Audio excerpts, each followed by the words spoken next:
Assalamualaikum warahmatullahi wabarakatuh. Jumpa lagi dengan saya Ahmad Khalilullah dalam channel saya Khalil Ahmad Channel.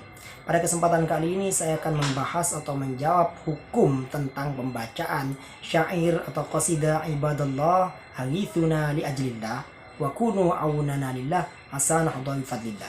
Yang artinya wahai hamba Allah, wahai hamba-hamba Allah, haghithuna li ajlillah, tolonglah kami karena Allah, wa kunu aunana lillah, dan jadilah kalian penolong bagi kami ya karena Allah, begitu.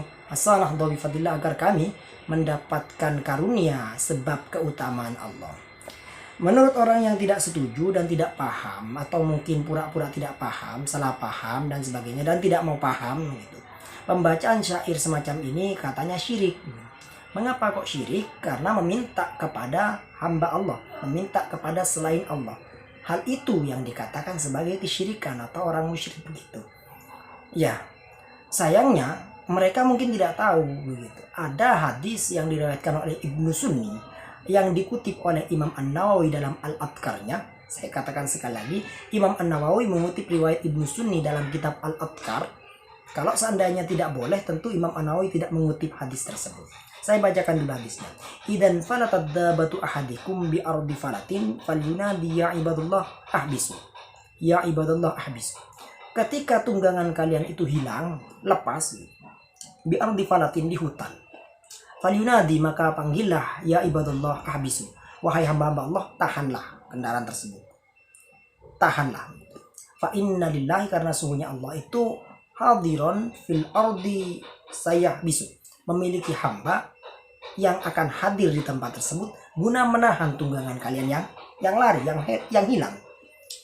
Kalau seandainya ini tidak boleh, tentu kalau seandainya ini syirik, tentu Imam An-Nawawi, pakar hadis dari kalangan ulama Ahlus Sunnah, tidak akan mengutipnya. Kemudian hadis riwayat kedua, riwayat yang diriwayatkan oleh Utbah bin Ghazwan dalam kitab Mu'jamul Kabir karya daripada At-Tabrani. Beliau mengutip hadis, menulis hadis ini.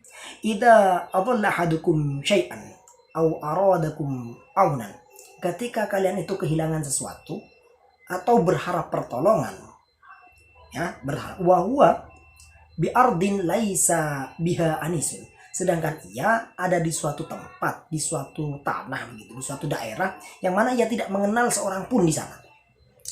Falyaqul ya ibadallah aghithuni, ya ibadallah aghithuni, maka katakanlah, ucapkanlah, wahai hamba-hamba Allah, aghithuni, tolonglah aku, tolonglah aku.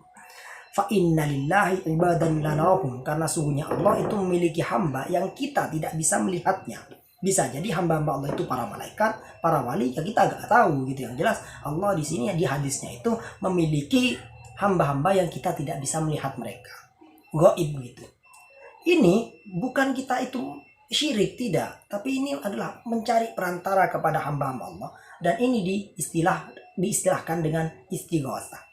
Istighatsah dari kata al-ghaus, ikut wazan istaf'ala yastaf'ilu, istaghatsa yastaghisu, istighatsatan, meminta pertolongan.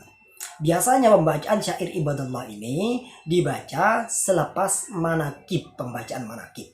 Bisa manakib Sayyidatuna Khadijatul Kubra, atau manakib Syekh Abdul Qadir Al-Jilani, atau manakib salafus solih yang lain, salafuna solih yang lain gitu. Ini pembacaannya begitu. Mengapa? Ya karena sesuai. Yang kita baca adalah riwayat orang-orang yang solih, riwayat para wali, riwayat para sahabat. Maka seyogyanya dibarengi dengan pembacaan ibadallah agar menjadi wasilah dan perantara dan menyempurnakan wasilah tersebut gitu kepada Allah. Yang jelas intinya pembacaan syair ibadallah aghithuna li ajlillah ini tidak syirik ya, meskipun di situ kita meminta kepada hamba Allah ya. Yang jelas kita itu meminta kepada hamba Allah melalui perantara mereka.